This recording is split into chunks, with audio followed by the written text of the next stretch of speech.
Hi, today we're going to talk about white balance. It's a very important tool and also can be used for creative ends. So I hope you learn something from this lesson. With film cameras, you can't adjust the white balance. It's done by using films that are made for different lighting conditions, then finally corrected by filters in front of the lens. So if you're a film user, you might as well disregard the rest of this lesson. Sorry to lose you. Bye. The white balance or colour balance, the two are the same. If the white part of the image is white, it means there is no colour cast, and that means the colours should be correct. But why do we need to adjust it? Well, you don't have to. Most cameras will adjust it automatically. End of the lesson. No, because the camera will never do it 100% right. Firstly, we must realise that light has colour and different light sources have different colours. For example, daylight is a blue or cold light. Now I know it doesn't look blue, but our brains are very clever and they have their own white balance. Ordinary light bulbs are orange or warm in colour. So colour is measured by temperature. It's expressed in degrees Kelvin. The only thing that amazes me is that, and I'm sure it's done to confuse us, that the warmer the colour, the lower the degrees Kelvin. And of course the other way is the same. The colder the colour, the higher the degrees Kelvin. Now I'm going to get on and show you how to set your white balance on your camera and everything else that you can set concerning white balance. So if you know this already, just press the button and it'll jump through this section.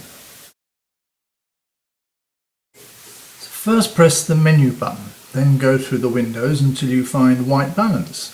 Press select, then you'll see there's a lot of symbols, including AWB. That means automatic white balance. If you decide that's what you want, then press select and quit the menu. If not, we'll choose one of the others. Let's go through them. The first, daylight. It says that it's approximately 5,200 Kelvin. That's degrees Kelvin, of course. Now daylight can be different colours depending on the sun and cloud. So the next one is daylight in the shade, a much colder light at approximately 7,000 Kelvin. And the third, a cloudy day at 6,000 K. So now we know that daylight can be anywhere between 5,000 and 7,000 Kelvin. Now let's go to tungsten light. That's a standard light bulb, not the economy ones. Well, they're normally 3,200 Kelvin. I've always found that the warmer light, the lower the temperature. I think it's done deliberately to confuse us. The next setting is white fluorescent light, and that's around 4,000 Kelvin. But there are so many different fluorescent lights of different colours that it's really a rough guide. Then we come down to flash.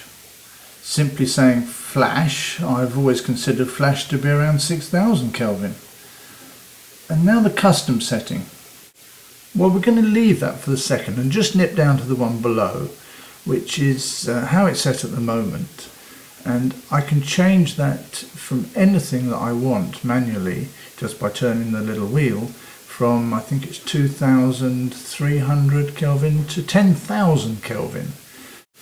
Now of course that requires a little bit of experience, or quite a lot of experience, to be able to set colour balance or white balance by just looking at the light. I know within probably 400 Kelvin what's what, but that does take a little practice. Right, now we'll look at how to set the custom white balance. Well, the first thing to do is take a photograph of something white. Try and fill the screen with it. Photograph something white in the light conditions that we're going to be shooting in. Handkerchief or something like that. Now this is how our very creative shot will look like in the back of the camera. So now we hit the menu button to go back to the screens, and we go on to custom white balance and we press the button. And up pops our picture of a white piece of cloth that looks like it's very blue. Now that just proves that the camera was set to tungsten light balance before before we did this test. Now we press the button with that picture on the screen, and then we come up with another screen. Now this one asks us if that's the photograph we want to use to create the white balance. So we flip it onto OK and press select. Well, here we now have yet another window that just wants us to check, asking us if we want to set white balance, and we say OK, and that's it. Apart from just hitting menu again to get back to be able to take pictures. Now, while that might have sounded complicated, it really isn't. If you do it 4 or 5 times, one after another, it'll become second nature so quickly that you just won't have to worry about it in the future. Now, a word of warning about white balance. We mustn't get paranoid about it. White balance, it's a tool. It's just a tool like all the others on the camera. Small corrections can be done on the computer, if you use one. Now, let's look at it as a tool. This shot of a girl in bed is full of atmosphere. Why? Because the white balance is set for daylight, although there's no daylight in the image. This allows for all those warm colours to develop. Imagine what the same shot would look like if it had been balanced for the warm light. All those would have been white. It would have no romance at all. Now this party shot with bad white balance, used in conjunction with a long exposure, breaks all the rules, but it's a fun image, ideal to add into the middle of a wedding album, just to lift the atmosphere a bit. Another shot from my niece's wedding. They love this picture. It's got lots of atmosphere because, why? Simple. The white balance is way out. Now, I thought it better that we got on now to show you some of the same photograph photographed at different color balance, so white balance levels. Now they start at 2500 Kelvin and we go all the way up to 10,000 Kelvin. Now I won't bore you with writing on each photograph what each one is, but they go up in 1000 Kelvin at a time. Now what's interesting at the end of this is that I've done a photograph that's underexposed, around 3 stops underexposed at the 2500 Kelvin, and what you'll see is it looks like it's an evening shot. Now this was used a lot in the cinema in the States. They were using film of course, but they used to put tungsten film into the camera instead of daylight, and this is the sort of result they'd get. So I hope you realise now how you can use it creatively. It's a very, very useful tool.